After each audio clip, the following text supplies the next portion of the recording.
नमस्कार, स्वागत है आप सभी का डीडी न्यूज में। आपके साथ समाचार लेकर हाजिर हूं मैं संध्या शर्मा। आइए बुलेटिन की शुरुआत करते हैं हेडलाइंस के साथ। प्रधानमंत्री नरेंद्र मोदी आज तीसरे भारत ऑस्ट्रेलिया वार्षिक शिखर सम्मेलन में होंगे शामिल। मेलबर्न में भारतीय समुदाय को भी करेंगे संबोधित।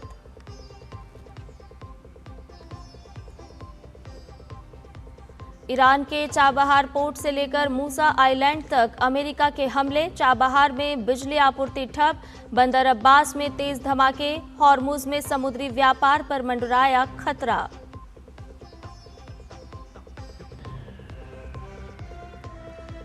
पश्चिम एशिया में बढ़ते तनाव पर भारत ने जताई गहरी चिंता। विदेश मंत्री डॉक्टर एस जयशंकर ने कुवैत के विदेश मंत्री से मिलकर पश्चिम एशिया में जारी संघर्ष के क्षेत्रीय प्रभावों पर की चर्चा।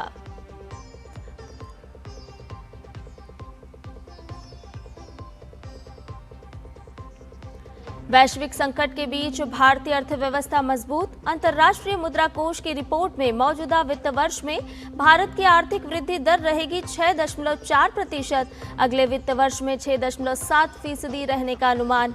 चीन अमेरिका को पछाड़ा।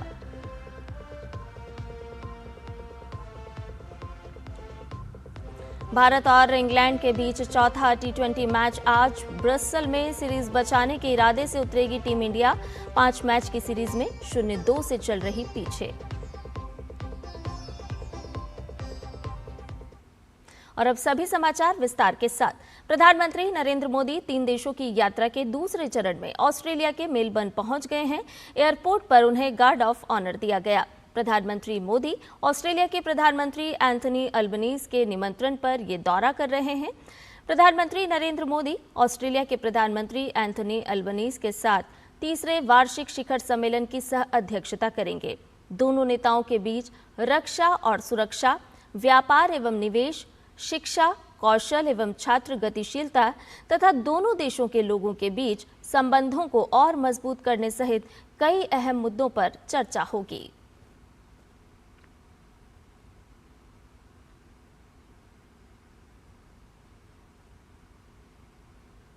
मेलबर्न में प्रधानमंत्री का स्वागत बेहद गर्मजोशी से हुआ। पीएम की एक झलक पाने के लिए भारतीय समुदाय उमड़ आया। होटल पहुंचने पर वहां मौजूद जनसमूह ने भारत माता की जय और मोदी मोदी के नारे लगाए।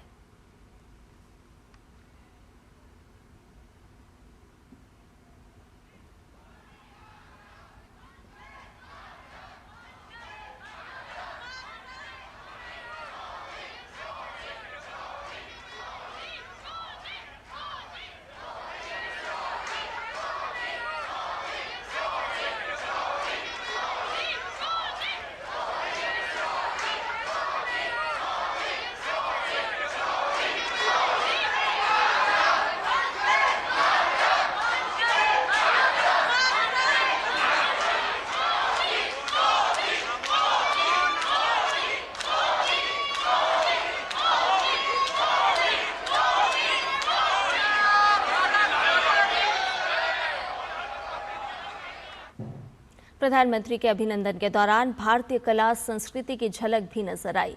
इस अवसर पर डिजेरिडो और तबले की जुगलबंदी बेहद आकर्षक रही। ये प्रस्तुति भारत और ऑस्ट्रेलिया के सांस्कृतिक संगम को दिखाती है।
और इस अवसर पर 10 कलाकारों के सिम्फनी ऑर्केस्ट्रा ने मां तुझे सलाम गीत पर शानदार प्रस्तुति दी।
वहीं मेलबर्न की प्रसिद्ध कथक नृत्यांगना संचिता अब्रोल के नेतृत्व में कथक की सामूहिक प्रस्तुति भी हुई। इस दौरान शिव तांडव और ओम नमः शिवाय पर आधारित प्रस्तुतियों ने सभी का मन मोह लिया। प्रधानमंत्री नरेंद्र मोदी ने ऑस्ट्रेलिया के मेलबर्न में भारतीय समुदाय द्वारा प्रस्तुत कथक नृत्य की सराहना की। प्रधानमंत्री ने सोशल मीडिया प्लेटफॉर्म एक्स पर कहा कि देखकर खुशी होती है कि भारत की शास्त्रीय नृत्य परंपराएं ऑस्ट्रेलिया में भी तेजी से लोकप्रिय हो रही है। मेलबर्न में भारतीय समुदाय की ओर से मिले आत्मीय स्वागत के दौरान कथक की शानदार प्रस्तुति ने उन्हें बेहद प्रसन्न किया। उन्होंने भारतीय संस्कृति और कला के वैश्विक विस्तार पर भी खुशी जताई।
मेलबर्न में प्रधानमंत्री के अभिनंदन में कई सांस्कृतिक प्रस्तुतियां हुई। इन प्रस्तुतियों में हिस्सा लेने वाले कलाकारों ने इसे यादगार पल बताया।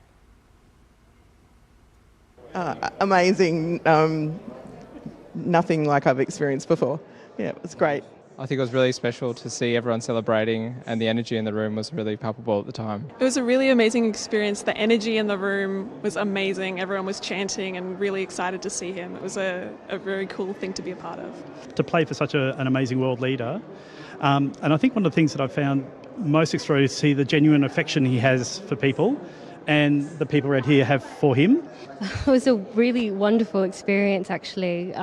The just amount of energy in the room, and it was contagious. It was just beautiful, honestly. The audience here and the singing, I could just see such a love for the country and for everything to do with this reception, and for their love for their leader. So it was a real privilege to be part of it and to see that. This has been a life-changing moment, incredible. Still can't believe, I was able to conduct and lead such a fantastic group of musicians to perform one of India's most greatest music works, Maato Jai Salam, in front of Mr. Narendra Modi, our Indian Prime Minister. It's such an honor and privilege to be here. Hand on heart, I can say this was something very, very different. The energy that Modi ji, our Honorable Prime Minister, carries, it's just unbelievable, it's beautiful, and the piece we did today, Shiv Tandav, was an echo of that, was a representation of what he represents, what he means to people of India. And I think the Naad of Shiva is vibrating through the universe as he travels in the cosmos. So it was wonderful experience, and I think you can't compare it with anything else. It's just a blessing. The second that he'd entered, even before that he'd entered, everyone was chanting his name, the love for the country, the love for him. The expression was just so beautiful, and to have such a lovely opportunity and to be seen by him and to experience his warmth and genuine appreciation was lovely. It is once in a lifetime opportunity and experience, and it was an honor for us to present this piece that represents him so beautifully to the Australian audience and to perform to him directly. It's an honour to play for someone so respected and someone so important in Indian culture, So that, for me, that was an amazing moment. That was an honour. When I shook Mr. Modi's hand, I just couldn't believe the power and the warmth in his hand. He was like, in our community, that was a very wise man, very wise, yeah. Bharat और Australia के रिश्तों में एक और अहम अध्याय जुड़ने जा रहा है। प्रधानमंत्री नरेंद्र मोदी का ऑस्ट्रेलिया का तीसरा दौरा है, जहां भारत ऑस्ट्रेलिया साझेदारी को नई दिशा देने, रक्षा सहयोग मजबूत करने और हिंद प्रशांत क्षेत्र में साझा हितों पर चर्चा करेंगे। देखिए मेलबर्न से हमारे संवाददाता अरुण शर्मा की एक खास रिपोर्ट। दूरदर्शन न्यूज की टीम इस वक्त मेलबर्न के अंदर है। प्रधानमंत्री नरेंद्र मोदी ऑस्ट्रेलिया के अंदर तीसरी इंडिया ऑस्ट्रेलिया एनुअल समिट में शिरकत करेंगे, जहां पर मुख्य फोकस इस बात पर होगा कि कैसे रक्षा सहयोग को बढ़ावा दिया जा सके, और साथ ही साथ 3 ईज पर फोकस होगा, एजुकेशन, इकोनॉमी और एनर्जी को लेकर के। There will be some outcomes on the defense and security side. We will be looking at further strengthening our trade and investment partnership. Since the signing of the ACTA, the trade agreement in 2022, bilateral trade has gone up beyond $50 billion, but the scope is much more. Bharat में make in India को बढ़ावा देने की दिशा के अंदर प्रधानमंत्री Narendra Modi Australia के अंदर इंडिया ऑस्ट्रेलिया सीईओ फोरम में शिरकत करेंगे, जहां मकसद होगा कि कैसे भारत के अंदर ज्यादा से ज्यादा निवेश को आकर्षित किया जा सके। प्रधानमंत्री नरेंद्र मोदी के ऑस्ट्रेलिया दौरे के बाद में जाहिर तौर पर जो सीका नेगोशिएशंस है उसको भी गति मिलती हुई दिखाई देगी। मेलबर्न क्रिकेट ग्राउंड ने कई सारे रिकॉर्ड बनते हुए देखे हैं। मेलबर्न क्रिकेट ग्राउंड ने कई सारे इतिहास को लिखे जाते हुए देखे हैं, लेकिन एक बार फिर से मेलबर्न क्रिकेट ग्राउंड की पिच तैयार है एक नई साझेदारी देखने के लिए। ये साझेदारी है भारत ऑस्ट्रेलिया संबंधों की। There will be some announcements on our bilateral sports cooperation. It will be called a sports cooperation roadmap, and it will be beyond cricket. प्रधानमंत्री नरेंद्र मोदी 2014 में जब अपने मेलबर्न दौरे पर थे तो वो इसी मेलबर्न क्रिकेट ग्राउंड पर मौजूद थे। उस समय प्रधानमंत्री नरेंद्र मोदी यहाँ पर जो ऑस्ट्रेलियाई और भारतीय खिलाड़ियों के साथ भी उन्होंने इंटरेक्ट किया था। लेकिन जब 2026 में प्रधानमंत्री नरेंद्र मोदी फिर से मेलबर्न क्रिकेट ग्राउंड पर मौजूद होंगे तो यहाँ पर दोनों ही देशों के स्पोर्ट्स को डिस्प्ले किया जाएगा, जो कि काफ़ी महत्वपूर्ण साबित होगा स्पोर्ट्स डिप्लोमेसी के लिहाज से। डायस्पोरा कनेक्ट भारत ऑस्ट्रेलिया संबंधों का एक मजबूत आधार है। प्रधानमंत्री मोदी जब ऑस्ट्रेलिया के मेलबर्न शहर में होंगे, वो भारतीय समुदाय के लोगों को संबोधित भी करेंगे। Modi fever has very much seized Melbourne. Everybody is incredibly excited, from little children to people who have made Melbourne their home for generations. Melbourne में भी अब हम इतिहास बनाएंगे, सिडनी में आए थे इतिहास बनाए थे, मेलबर्न में भी अब तो इतिहास बनाएंगे। मेलबर्न में जो एनर्जी होगी इस बारी वो देखने वाली होगी। क्रिटिकल मिनरल से लेकर के क्रिकेट डिप्लोमेसी तक, डिफेंस से लेकर के डायस्पोरा कनेक्ट तक, एजुकेशन से लेकर के इकोनॉमी तक, प्रधानमंत्री नरेंद्र मोदी का ऑस्ट्रेलिया का दौरा भारत और ऑस्ट्रेलिया के संबंधों को गति प्रदान करने के साथ साथ इस बात पर भी फोकस करेंगे कि कैसे इंडो पैसिफिक को और समावेशी और सुरक्षित बनाया जा सके। कैमरा पर्सन मोहित के साथ Arun Sharma, Doordarshan news, Melbourne. DD news से खास बातचीत में ऑस्ट्रेलिया में भारत के उच्चायुक्त नागेश सिंह ने प्रधानमंत्री नरेंद्र मोदी के ऑस्ट्रेलिया दौरे के महत्व को रेखांकित किया।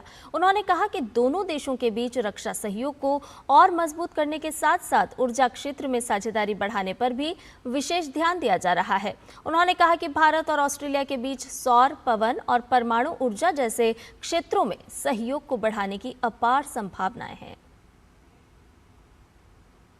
ये प्रधानमंत्री नरेंद्र मोदी का तीसरा ऑस्ट्रेलिया का दौरा है, लेकिन इस बार प्रधानमंत्री नरेंद्र मोदी का ये दौरा क्यों आखिरकार इतना महत्वपूर्ण है, इसको समझने के लिए हमारे साथ मौजूद हैं high commissioner of India to Australia, ambassador Nagesh Singh ji. Sir, thank you so much for talking to DD news. Sir, धन्यवाद, thank you so much for having me. क्या वो इम्पोर्टेंट टेकअवेज रह सकते हैं जिस पर सबकी निगाहें होंगी?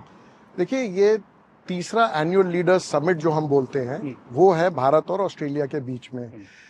ये जो एनुअल लीडर्स समिट का जो ये सिस्टम है, ये हमारा कई देशों के साथ नहीं है, बहुत कम देशों के साथ है, तो वो अपने आप में एक बड़ी महत्वपूर्ण बात है। प्रधानमंत्री जी का यहाँ आना, स्पेशली इस वर्ष और पिछले सालों में जो आपने देखा कि जो एक पूरे विश्व में एक हल्का सा तनाव है, चाहे युद्ध का है, जो डिस्प्यूट्स हैं, जियोपॉलिटिकल चैलेंजेस हैं, उस संदर्भ में इंडिया ऑस्ट्रेलिया रिलेशनशिप जो है एक स्टेबिलिटी प्रोवाइड करती है हमारी रिलेशनशिप को उस क्षेत्र में जिसको हम लोग इंडो पैसिफिक बोलते हैं।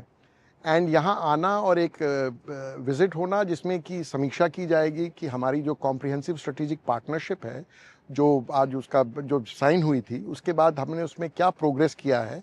और बहुत सारे मुद्दे होते हैं इस ऐसी पार्टनरशिप में, जिसमें कि कुछ आपने जिसका उल्लेख किया, जैसे रक्षा का मामला है, आर्थिक मामले हैं, पीपल टू पीपल कनेक्ट जिसको बोलते हैं, जिसमें कि एजुकेशन, टूरिज्म, रिसर्च, इनोवेशन, ये सब आ जाता है। आपने तो हाईलाइट किया कि किस तरह से एक तरह से मल्टी फैसेटेड रिलेशनशिप है और हर सेक्टर में फोकस रहेगा, लेकिन भारत क्रिटिकल मिनरल्स को लेकर के काफ़ी डाइवर्सिफिकेशन कर रहा है। इस बार जब प्रधानमंत्री ऑस्ट्रेलिया के दौरे पर होंगे तो क्रिटिकल मिनरल्स हो गया, ये एनर्जी जो डाइवर्सिफिकेशन की बात करते हैं, उस लिहाज से कितना इंपॉर्टेंट रहने जा रहा है? बहुत इंपॉर्टेंट होगा, इस पर बातचीत होगी और कि कैसे हम लोग साथ काम करें और केवल बायर सेलर रिलेशनशिप ना हो, कि हम लोग बैठ के उसमें वैल्यू एडिशन कैसे कर सकते हैं, क्योंकि भारत में हमारे पास स्केल है कि जिसको हम अपस्केलिंग कर सकते हैं, उसको प्रोसेस कर सकें। रिन्यूएबल सेक्टर भी यहाँ बहुत बड़ा है, सोलर के साइड पे स्पेशली।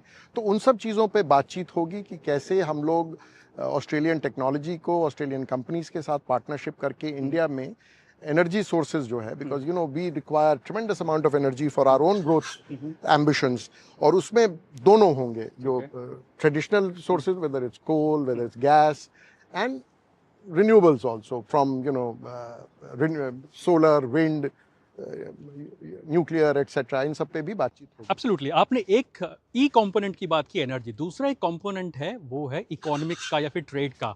इसके अंदर हम जानते हैं कि सीका नेगोशिएशंस करंटली ऑनगोइंग है, लेकिन क्या ट्रेड को एक अच्छा खासा बूस्ट मिलेगा? सीका नेगोशिएशंस में तेजी आती हुई दिखाई देगी और बायलैटरल ट्रेड क्या और बूस्ट होता हुआ दिखाई देगा यहाँ से? बिल्कुल होगा। आप देखिए ना, उसका उदाहरण क्या है कि एक्टा जब साइन हुआ था, जो लिमिटेड ट्रेड डील थी 2022 या 23-22 में, उससे अभी तक 25% बढ़ गया है, $50 billion bilateral two way trade बढ़ गया है। तो सीका जो ज़्यादा कॉम्प्रिहेंसिव है, एज द नेम सजेस्ट, उससे बहुत बड़ा बूस्ट मिलेगा। एंड जैसे अंग्रेजी में कहते हैं, sooner than later, in the very near future we hopefully will have a good news. There are negotiations ongoing and I'm very optimistic about it। और उससे बहुत ही फ़ायदा होता है क्योंकि फिर ट्रेड, इन्वेस्टमेंट, सबकी मोबिलिटी बढ़ती है और इंडियन मार्केट डायनामिक है। ऑस्ट्रेलिया में बहुत इंटरेस्ट है बिकॉज हमारी ग्रोथ पिछले साल की आपने देखी 7.6% रही। बड़ा मार्केट है, हमारे पास स्किल्स हैं, the capacity to upscale manufacturing और प्रोडक्शन। तो मैं बड़ा उत्साहित हूँ इस मामले में, बहुत आगे। आपने 2 वर्ड का इस्तेमाल किया, मोबिलिटी का, स्किल का, जो मुझे ले जाता है अगले सवाल पर, जो कि है एजुकेशन रिलेटेड। हम जानते हैं कि लगभग 1.5 लाख के आसपास बच्चे पढ़ते हैं जो कि इंडियंस हैं। इनफैक्ट डेकन यूनिवर्सिटी इंडिया में स्टैब्लिश है फिजिकली, एंड कई यूनिवर्सिटी आ भी रही है। तो एजुकेशन के मोर्चे पर क्या मान के चले कि और ईज होता हुआ दिखाई देगा, यूनिवर्सिटीज और स्टैब्लिश होती हुई दिखाई देंगी? शिक्षा जो है सबसे एक बहुत ही बड़ा पिलर है हमारी बायलैटरल रिलेशंस में। डीकन का आपने नाम लिया, 6 और यूनिवर्सिटीज़ हैं जिनको परमिशन मिल गई है और who are in the process of setting up campuses in places like Bangalore, Noida and other places. उसमें कुछ बहुत ही प्रतिष्ठित, जैसे ऑस्ट्रेलिया की सबसे प्रतिष्ठित यूनिवर्सिटी जो number 1 University of New South Wales है, वो शायद बेंगलोर में अपना कैंपस खोल रहे हैं। एजुकेशन में जानते हैं केवल स्टूडेंट्स का आदान प्रदान नहीं है, हम लोग उसके बियॉन्ड देख रहे हैं, जिसमें जॉइंट रिसर्च है, पार्टनरशिप्स हैं, फैकल्टी एक्सचेंजेस हैं। अब एक इम्पॉर्टेंट पॉइंट आता है, वो है इंडियन डायस्पोरा हमारा। मुझे याद है हम 2014 में भी आए थे जब प्रधानमंत्री नरेंद्र मोदी की ऑस्ट्रेलिया विजिट थी। उस समय पर स्पेसिफिक स्पेशल ट्रेन्स चलाई गई थी जो कि मेलबर्न से लेकर के सिडनी तक थी उनके डायस्पोरा के लिए। लेकिन इस बार मेलबर्न के अंदर ये इंडियन कम्युनिटी का इवेंट है। 2023 में तो इनफैक्ट ऑस्ट्रेलियन प्राइम मिनिस्टर कहते हैं कि ही इज़ द बॉस। तो इस बार कितना एक्साइटमेंट है आपको लगता है जहाँ तक इंडियन कम्युनिटी की बात आती है? बहुत एक्साइटमेंट है। देखिए, और जो विक्टोरिया स्टेट है जहाँ मेलबर्न जिसकी राजधानी है, सबसे ज़्यादा भारतीय मूल के लोग यहाँ रहते हैं, तो बड़ा उत्साह है। और उस कॉन्टेक्स्ट में Victoria becomes very important and Melbourne becomes, because सबसे बड़ा समूह भारतीय समुदाय का इस राज्य में है और पर्टिकुलरली मेलबर्न में है। और यहाँ का जो नेतृत्व है ऑस्ट्रेलिया का, ये बड़ा वेलकमिंग है, हमसे, हमारे समुदाय से बड़ा जुड़ा हुआ है और बड़ी अप्रिसिएशन है of the contributions of the Indian community. और बहुत देखिएगा, एक भव्य हर्षोल्लास का वातावरण होगा। आपने हर्षोल्लास की बात की, एक्साइटमेंट की बात की, मैं क्रिकेट को लेकर के सवाल जरूर पूछना चाहूँगा बिकॉज मेलबर्न क्रिकेट ग्राउंड जाना जाता है। इनफैक्ट 2014 में भी prime minister Modi Melbourne cricket ground में गए थे। लेकिन इस बार जब प्राइम मिनिस्टर मोदी मेलबर्न में आ रहे हैं तो स्पोर्ट्स पार्टनरशिप को लेकर के, स्पोर्ट्स में कैसे कोलैबोरेशन कर सके दोनों देश, इसको लेकर के हम क्या एक्सपेक्ट कर सकते हैं बिग टेक अवेज? तो उसमें भी एक द्विपक्षीय बातचीत चल रही है, एक रोड मैप वगैरह अनाउंस करने की बातचीत चल रही है, तो होपफुली वो भी हो जाएगा। और प्रधानमंत्री के कार्यक्रम में एक कार्यक्रम है फिर से MCG में, जिसमें भी स्पोर्ट्स रिलेटेड है, उसमें भी कुछ अनाउंसमेंट्स होंगी।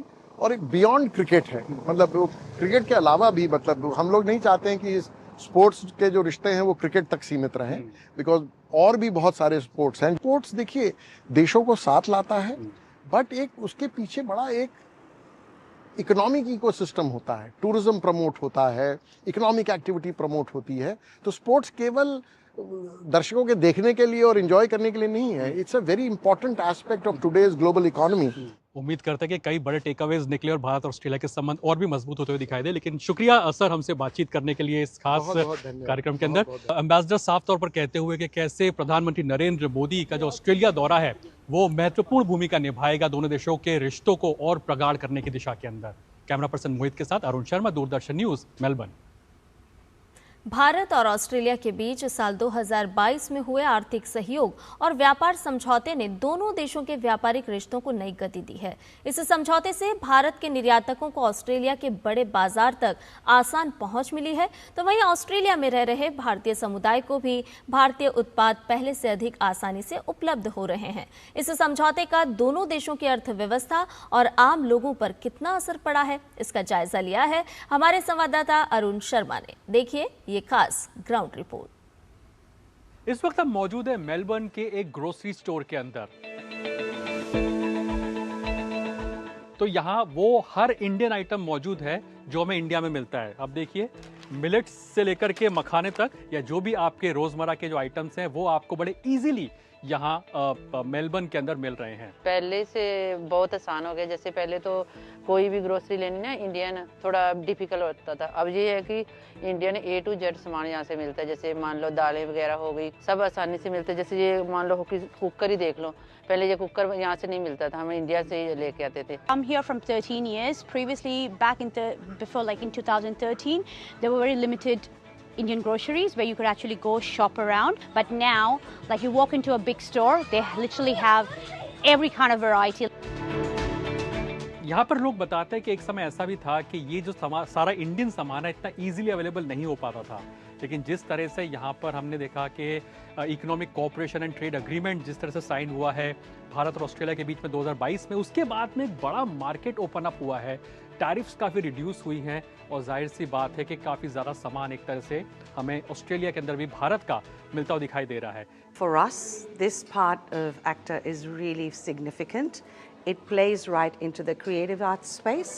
The India-Australia trade is booming. It's growing in various sectors. Massive, massive, massive change. So everything is so much easier. I came to live here in '82 when you couldn't buy any spices here. Today, you name it, from your mangoes to pomegranates to high-tech engineering goods, everything is so much easily available. हमारे साथ योगेश मौजूद है जो कि यहाँ के store के owner हैं। Yogesh, thank you so much for talking to us. ऐसा कोई आइटम नहीं जो कि अवेलेबल ना हो, जो कि इंडिया में मिलता हो और यहाँ ना मिलता हो? नहीं, ऐसा कुछ नहीं है। इंपोर्ट ड्यूटी नहीं है या कम है, उसमें रिलीफ है बहुत ज़्यादा, तो कॉस्टिंग कम हो जाती है और वही कॉस्टिंग जो है वो कस्टमर्स को पास ऑन होती है। से फ्री ट्रेड एग्रीमेंट में कई चीज़ों की रिलीफ हुई है, तो वो सारा का सारा कस्टमर्स को ही पास ऑन होता है। अब इकोनॉमिक ट्रेड एग्रीमेंट्स होते हैं तो एक बड़ा मार्केट जो इंडियन एक्सपोर्टर्स होता है उनके लिए खुलता है ऑस्ट्रेलिया जैसे देश के अंदर।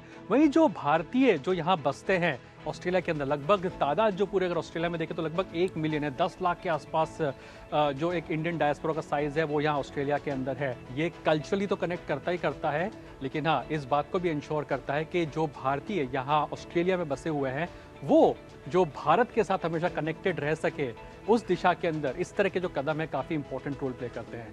कैमरा पर्सन मोहित के साथ Arun Sharma, Doordarshan news, Melbourne. DD news से खास बातचीत में ऑस्ट्रेलियाई मूल के मार्क बल्ला ने प्रधानमंत्री नरेंद्र मोदी के स्वच्छ भारत अभियान की सराहना की।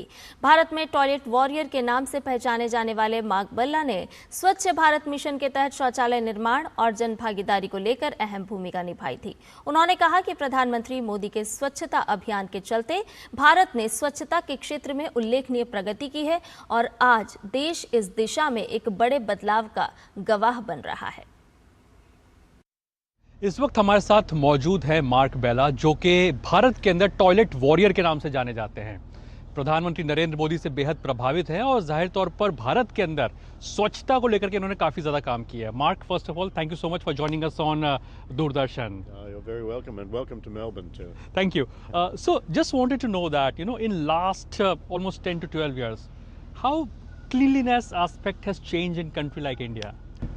Well, change has been dramatic. I mean, you think 12, 14 years ago, India had very poor sanitation systems, whereas now the change under the Swachh Bharat program and under programs from organizations like mine and the change in the community will and interest, the change has been enormous. India has come a long way in that time. Also, how do you see Prime Minister Modi's leadership? When talking about taking sanitation or cleanliness drive to the rural India? Well, Prime Minister Modi was solely responsible for starting the Swachh Bharat program, which has really been quite revolutionary in terms of its impact on India and on small communities and so on. So, in my mind, he is the #1 sanitation guy in the world, in fact, because he has such wide reach and is so well known in your country and around the world that his feelings on these matters are taken seriously by the world. Also, you met Prime Minister Modi, I think, in 2023 when he visited Australia. So, what transpired between you at that point in time? Look, it's one of the great memories of my life, actually, meeting him. He's one of the great change makers in the world, and to have the opportunity to spend 10 or 15 minutes with someone like that one-on-one it's something I'll never forget, actually. We spoke primarily about toilets and about clean water and about hygiene education and so on, all the things that I'm interested in, and his knowledge was wonderful. He knew everything about the work I've been doing, and of course his work was a big part of our conversation too. Also, when we talk about sanitation, the Swachh Bharat or the cleanliness aspect, how are you contributing in that direction? How are you taking the sanitation drive to rural India, and how important it is? One of the reasons this is so important is for education, especially the education of girls. That's the reality is, if you don't have good quality sanitation and hygiene in the school environment, the girls are dropping out. And we've seen a big change in this in India through my work and through the Swachh Bharat program, that more and more girls are continuing with their education. Arc खुद प्रधानमंत्री मोदी से मिल चुके हैं 2023 के अंदर, और उन्होंने एक तरह से कहा है कि प्रधानमंत्री नरेंद्र मोदी के नेतृत्व के अंदर स्वच्छ भारत अभियान एक जन आंदोलन बन गया है। कैमरा पर्सन मोहित के साथ अरुण शर्मा, दूरदर्शन न्यूज, मेलबर्न। और आपको बता दें कि इससे पहले इंडोनेशिया दौरे पर कल प्रधानमंत्री नरेंद्र मोदी ने ऐतिहासिक प्रम्बानन शिव मंदिर में पूजा अर्चना की।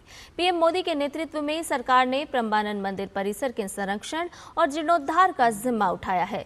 पीएम मोदी के नेतृत्व में भारत ने न केवल देश के भीतर बल्कि दुनिया के कई देशों में बिखरी सनातन और बौद्ध संस्कृति की धरोहरों का जीर्णोद्धार किया है। 1971 के युद्ध में तबाह हुए बांग्लादेश के मंदिर से लेकर कंबोडिया के अंकोर वाट और बहरीन के 200 साल पुराने मंदिर तक कैसे भारत अपने सांस्कृतिक पदचिन्हों को फिर से उभार रहा है, देखिए इस खास रिपोर्ट में।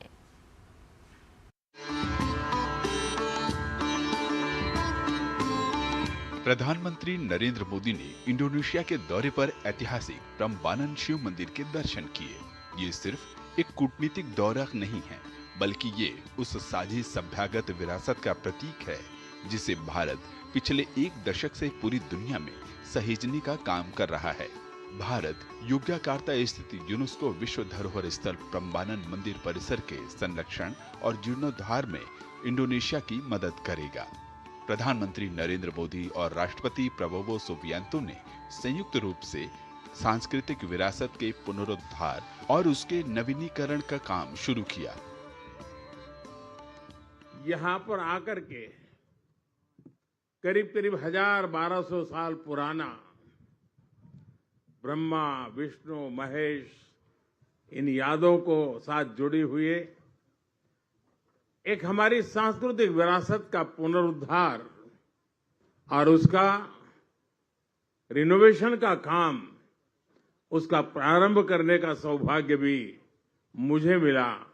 मैं अपने आप में बहुत बड़ा भाग्यशाली मानता हूं। भारत की विदेश नीति में अब संस्कृति और सभ्यता की भी अहम हिस्सेदारी है।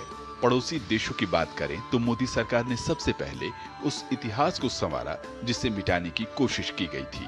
बांग्लादेश 1971 में पाकिस्तानी सेना के ऑपरेशन सर्च लाइट में तबाह हुए ऐतिहासिक रमना काली मंदिर का भारत की मदद से पुनर्निर्माण हुआ और 2021 में इसका उद्घाटन किया गया। इसके अलावा 300 साल पुराने जय काली माता मंदिर और आनंदमयी काली माता मंदिर का भी जीर्णोद्धार किया गया। नेपाल 2015 के विनाशकारी भूकंप के बाद भारत ने $5 करोड़ की सहायता से सेंतो मच्छिंद्रनाथ मंदिर और बूढ़ा नीलकंठ धर्मशाला सहित 28 सांस्कृतिक धरोहरों को फिर से खड़ा किया। श्रीलंका भगवान शिव को समर्पित 5 प्राचीन पंच ईश्वरम में से एक ऐतिहासिक तिरुकोणेश्वरम मंदिर के जीर्णोद्धार के लिए भारत ने 32 करोड़ 60 लाख श्रीलंकाई रुपए की मदद दी। वियतनाम और लाओस चंपा साम्राज्य के धार्मिक केंद्र रहे वियतनाम के माई सोन अभ्यारण्य और लाओस के 1000 साल पुराने शिव मंदिर वाट पाउ का भारत ने शानदार ढंग से जीर्णोद्धार किया। कंबोडिया दुनिया के सबसे बड़े हिंदू मंदिर परिसर अंकोर वाट, ताप्रोहम और प्रीह विहार के संरक्षण का जिम्मा भी भारत ने उठाया। म्यांमार भूकंप में क्षतिग्रस्त हुए म्यांमार के 12 ऐतिहासिक पगोड़ा और प्रसिद्ध आनंद मंदिर को भी भारत सरकार की मदद से नया जीवन मिला। खाड़ी देशों में भारत की सांस्कृतिक कूटनीति अपना असर दिखा रही है। 2019 में अपनी ऐतिहासिक यात्रा के दौरान पीएम मोदी ने बहरीन की राजधानी मनामा में 200 साल पुराने श्रीनाथ जी मंदिर के $42 लाख के पुनर्विकास प्रोजेक्ट का उद्घाटन किया था। यह खाड़ी क्षेत्र के सबसे पुराने हिंदू मंदिरों में से एक है। इंडोनेशिया के प्रम्बानन मंदिर में पीएम मोदी की मौजूदगी इस बात का स्पष्ट संदेश है कि भारत अब सिर्फ एक आर्थिक और सैन्य शक्ति नहीं, बल्कि वह अपनी सॉफ्ट पावर और वसुधैव कुटुंबकम की भावना के साथ अपनी प्राचीन सांस्कृतिक जड़ों को भी सींच रहा है। कंबोडिया से लेकर बहरीन और नेपाल से लेकर वियतनाम तक भारत की यह सांस्कृतिक कूटनीति उसे वैश्विक पटल पर एक नई पहचान दिला रही है। Bureau report, DD news. उपराष्ट्रपति सीपी राधाकृष्णन आज ओडिशा के दौरे पर रहेंगे। इस दौरान उपराष्ट्रपति भुवनेश्वर स्थित ओडिशा कृषि और प्रौद्योगिकी विश्वविद्यालय में खुले समुद्र में मत्स्य पालन के सतत दोहन के लिए प्राधिकरण पत्र जारी करने हेतु शुभारंभ कार्यक्रम में भाग लेंगे। उपराष्ट्रपति CP Radhakrishnan Odisha deep sea fishing mission दस्तावेज का भी विमोचन करेंगे। इस मिशन का उद्देश्य समंदर में मछली पालन और संसाधनों के सतत उपयोग के अलावा मछुआरों के हितों को बढ़ावा देना है। इसके बाद वो भुवनेश्वर स्थित राष्ट्रीय विज्ञान शिक्षा एवं अनुसंधान संस्थान खुर्दा के 15वें दीक्षांत समारोह में बतौर मुख्य अतिथि शामिल होंगे। उपराष्ट्रपति शिक्षा, विज्ञान और समुद्री संसाधनों के विकास से जुड़े कई कार्यक्रम में शामिल होंगे। केंद्रीय गृह मंत्री अमित शाह आज सीमांत जिला पुलिस अधीक्षक सम्मेलन 2026 को संबोधित करेंगे। इस सम्मेलन का मकसद संवेदनशील सीमावर्ती इलाकों में सुरक्षा ढांचे को मजबूत करना है। बैठक में सीमा प्रबंधन, अवैध घुसपैठ और केंद्र व राज्यों के बीच तालमेल से जुड़े अहम मुद्दों पर भी चर्चा की जाएगी। इस कॉन्फ्रेंस में सुरक्षा एजेंसियों के बीच बेहतर तालमेल के जरिए गतिविधियों पर नजर रखने और कार्रवाई करने के तरीकों पर भी चर्चा की जाएगी। बैठक में देश में अवैध रूप से रह रहे व्यक्तियों का पता लगाने के लिए मौजूदा प्रक्रियाओं की भी समीक्षा होगी। इन चर्चाओं का उद्देश्य रणनीतिक रूप से महत्वपूर्ण सीमावर्ती क्षेत्रों के जिला स्तरीय पुलिस नेतृत्व को एक साथ लाकर सीमा सुरक्षा के लिए अधिक समन्वित दृष्टिकोण विकसित करने में मदद करना है। प्रवर्तन निदेशालय ने तृणमूल कांग्रेस से जुड़े कथित वित्तीय लेन देन की जांच के दौरान बड़ी कार्रवाई की है। ईडी ने कोलकाता और उसके आसपास के 5 ठिकानों पर छापेमारी के दौरान ऑल इंडिया तृणमूल कांग्रेस के 3 बैंक खातों में जमा करीब 440 करोड़ रुपए की राशि फ्रीज कर दी है। ईडी के अनुसार अप्रैल 2023 से जून 2026 के बीच पार्टी के बैंक खातों से लगभग 160 करोड़ रुपए निजी कंपनी और उसकी संबद्ध इकाई में स्थानांतरित किए गए थे। आरोप है कि इसी रकम का इस्तेमाल विमान और हेलीकॉप्टर खरीदने में किया गया, जिन्हें बाद में तृणमूल कांग्रेस को ही किराए पर दिया गया। ईडी का कहना है कि पूरे वित्तीय लेन देन की जांच जारी है। भारत की सांस्कृतिक कूटनीति के जरिए दुनिया भर में फैले सदियों पुराने ऐतिहासिक प्रतीकों को नया जीवन दिया जा रहा है और अब आर्थिक मोर्चे पर भारत के लिए अच्छी खबर है। वैश्विक आर्थिक अनिश्चितताओं और भू राजनीतिक तनावों के बावजूद भारत दुनिया की सबसे तेजी से बढ़ती प्रमुख अर्थव्यवस्था बना रहेगा। अंतर्राष्ट्रीय मुद्रा कोष यानी कि IMF ने अपनी वर्ल्ड इकोनॉमिक आउटलुक अपडेट में वर्ष 2026 के लिए भारत की आर्थिक वृद्धि दर 7% रहने का अनुमान जताया है।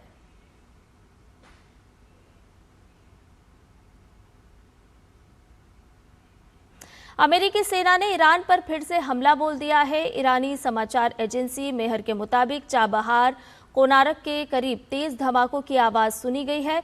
उधर अमेरिकी सेंट्रल कमांड ने हमलों की पुष्टि की है। सेंटकॉम ने सोशल मीडिया प्लेटफॉर्म एक्स पर पोस्ट कर कहा कि राष्ट्रपति के निर्देश पर अमेरिकी बलों ने ईरान के खिलाफ सैन्य कार्रवाई फिर से शुरू कर दी है। अमेरिकी सेना ने कहा है कि ये हमले हॉर्मुज में आवाजाही की आज़ादी के लिए खतरा पैदा करने की ईरानी क्षमता को और कमजोर करने के लिए किए जा रहे हैं। पश्चिम एशिया में बढ़ते तनाव पर भारत ने गहरी चिंता जताई है। विदेश मंत्रालय ने कहा है कि हाल के हमलों और क्षेत्र में बढ़ते तनाव, विशेष रूप से अंतर्राष्ट्रीय जलमार्गों से गुजर रहे वाणिज्यिक जहाजों को निशाना बनाए जाने की घटनाएं क्षेत्रीय शांति, सुरक्षा और स्थिरता के लिए गंभीर चुनौती है। विदेश मंत्रालय ने कहा कि मौजूदा घटनाक्रम से क्षेत्रीय शांति और वैश्विक व्यापार पर प्रतिकूल असर पड़ने का खतरा है। भारत ने सभी पक्षों से संयम बरतने, तनाव कम करने और नागरिकों की सुरक्षा सुनिश्चित करने की अपील की है। भारत ने ऊर्जा आपूर्ति और अंतर्राष्ट्रीय व्यापार के निर्बाध संचालन को बनाए रखने की आवश्यकता पर भी जोर दिया है। विदेश मंत्रालय ने सभी पक्षों से संवाद और कूटनीति के रास्ते पर लौटने का आग्रह करते हुए कहा कि यही इस संघर्ष का शांतिपूर्ण और स्थायी समाधान निकालने का सबसे प्रभावी माध्यम है। विदेश मंत्री डॉक्टर एस जयशंकर ने कुवैत के क्राउन प्रिंस शेख सबाह अल खालिद अल सबाह से मुलाकात की। मुलाकात के बाद विदेश मंत्री सोशल मीडिया प्लेटफॉर्म एक्स पर जानकारी साझा करते हुए बताया कि उन्होंने प्रधानमंत्री नरेंद्र मोदी की ओर से क्राउन प्रिंस का अभिवादन करते हुए हार्दिक शुभकामनाएं दी। डॉक्टर एस जयशंकर ने कहा कि भारत और कुवैत के बीच द्विपक्षीय सहयोग को आगे बढ़ाने के लिए क्राउन प्रिंस की प्रतिबद्धता सराहनीय है। उन्होंने विश्वास जताया कि दोनों देश विभिन्न क्षेत्रों में अपने सहयोग को और मजबूत करेंगे। विदेश मंत्री ने यह भी बताया कि मुलाकात के दौरान खाड़ी क्षेत्र के ताज़ा घटनाक्रमों, क्षेत्रीय विकास पर भी व्यापक चर्चा हुई। और आपको बता दें कि प्रधानमंत्री नरेंद्र मोदी इस वक्त ऑस्ट्रेलिया दौरे पर हैं और यहां से जुड़ी हुई तस्वीरें आ रही है। आपको बता दें कि ऑस्ट्रेलिया के प्रधानमंत्री एंथनी अल्बनीज और प्रधानमंत्री नरेंद्र मोदी की ये तस्वीरें, जहां दोनों की मुलाकात से जुड़ी हुई ये तस्वीरें आ रही है। मेलबर्न में प्रधानमंत्री नरेंद्र मोदी और ऑस्ट्रेलिया के प्रधानमंत्री एंथनी अल्बनीज।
तो प्रधानमंत्री नरेंद्र मोदी ऑस्ट्रेलिया के 3 दिवसीय दौरे पर हैं और ये तस्वीरें मेलबर्न से आ रही है, जहां प्रधानमंत्री नरेंद्र मोदी ने अपने समकक्ष ऑस्ट्रेलिया के प्रधानमंत्री एंथनी अल्बनीज से मुलाकात की है।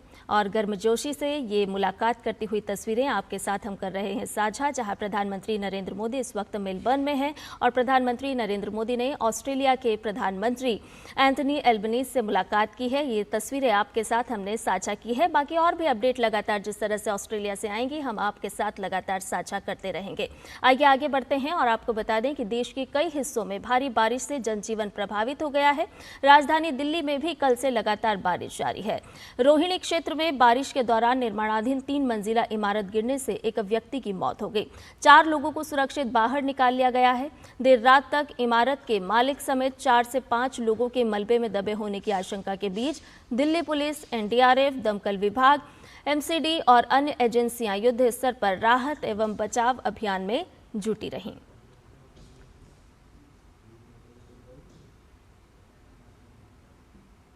इधर उत्तराखंड में सक्रिय मानसून के बीच मौसम विभाग ने कई जिलों में अगले 48 घंटे का अलर्ट जारी किया है।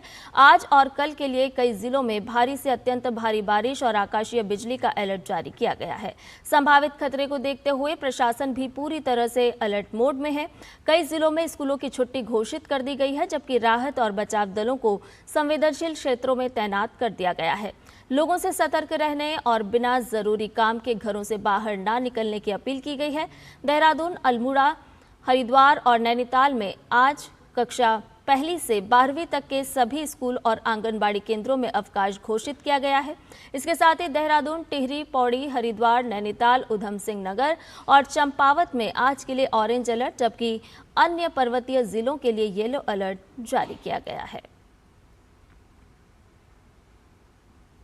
अब बात फीफा वर्ल्ड कप से जुड़ी हुई। फीफा विश्व कप में 48 टीमों से हटकर फोकस अब सिर्फ 8 टीमों तक सिमटकर रह गया है। राउंड ऑफ 16 में कई बड़े उलटफेर, आखिरी मिनटों के गोल, पेनल्टी शूटआउट का जबरदस्त ड्रामा और दिग्गज खिलाड़ियों के टूटे सपनों के बाद अब क्वार्टर फाइनल में 4 महामुकाबले तय हो चुके हैं।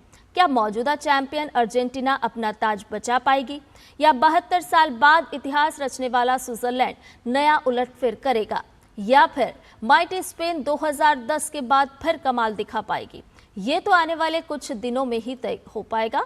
और ऐसे में आइए देख लेते हैं कि क्वार्टर फाइनल की लाइनअप क्या है, यानी कौन किससे भिड़ने वाला है, साथ ही इसका समय और तारीख क्या रहेगा। ग्राफिक के जरिए आपको बता रहे हैं कि कौन कौन सी टीम अब क्वार्टर फाइनल में आमने सामने रहने वाली है।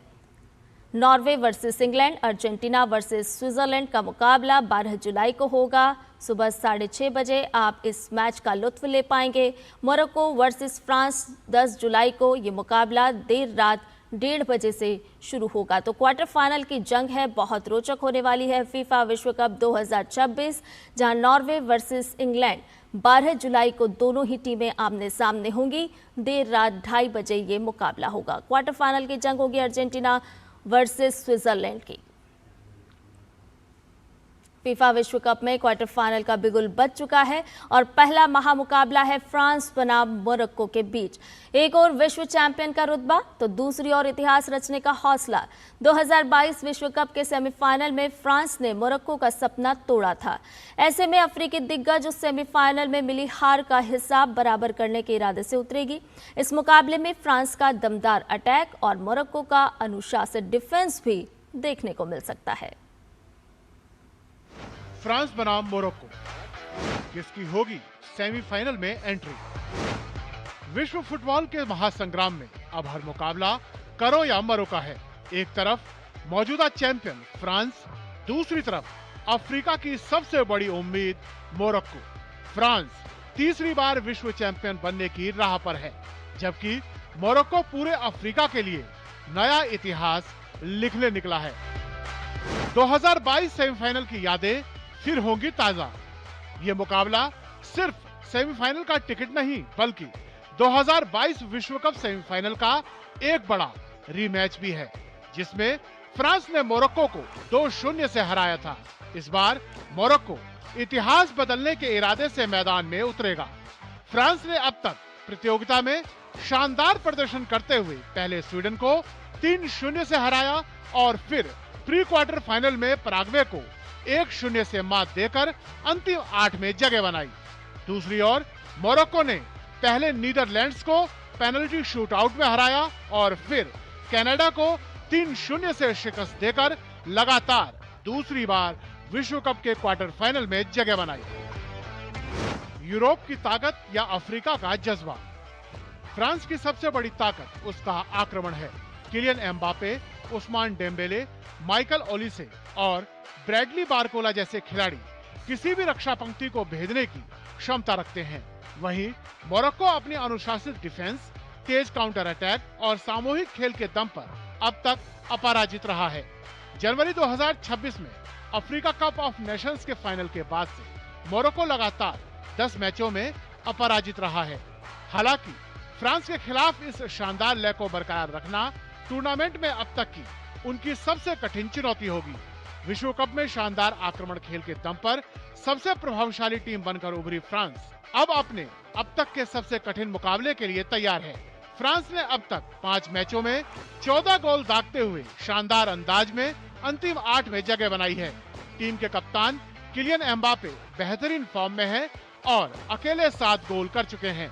एम्बापे उन 4 स्टार स्ट्राइकों में शामिल हैं जो टूर्नामेंट में गोल्डन बूट बनने की दौड़ में सबसे आगे हैं। दूसरी ओर मोरक्को भी पूरी तैयारी और आत्मविश्वास के साथ मैदान में उतरेगा। टीम के गोलकीपर यासीन बुनू ने विश्व कप में अब तक शानदार प्रदर्शन किया है। वहीं अशरफ हकीमी दुनिया के सर्वश्रेष्ठ राइट बैक खिलाड़ियों में गिने जाते हैं।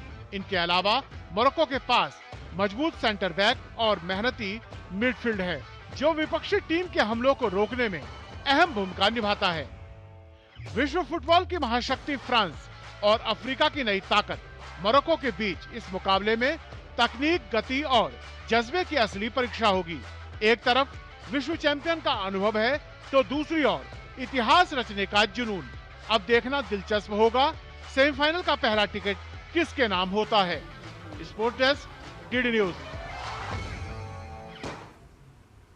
और समाचार में फिलहाल के लिए इतना ही। मुझे दीजिए इजाजत। नमस्कार।